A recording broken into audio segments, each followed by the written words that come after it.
Have you wanted to go to a retreat, but haven't been sure what it's going to be like or if you'll fit in?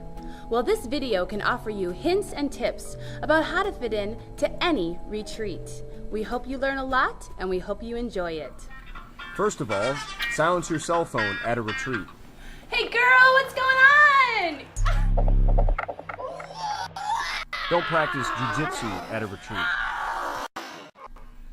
Since you will have a roommate at the retreat, always wear pajamas to bed. Guys! Hey! I know you guys are like relaxing and stuff, but I have to like work on this science project. I have to like his head fell off. Ugh. This is George. He's like my science project, and I have to like put Working them on together. science Don't projects mind if I is do that, highly right? discouraged Right here? at a Like, retreat, especially while others are trying to relax. what is this? You guys know? Like, yeah, I'll be there in a minute. No At a problem. retreat, when it's your turn to help out in the kitchen, don't sneak off to a hot tub instead.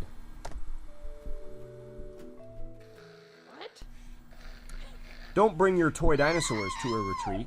If toy dinosaurs are necessary, they will be provided.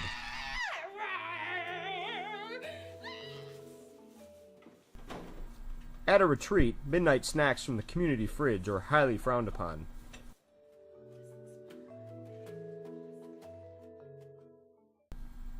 Do not smoke in buildings at a retreat. You guys don't mind. I know we're like having a session and all, but I really need to check this eBay auction. I'm so Don't excited. shop on eBay during sessions at a retreat. Oh, yeah! eBay rocks! I got it! I'm so excited! Yay! It's another dinosaur for my collection. If you follow these simple tips and hints, you too can fit in at any retreat.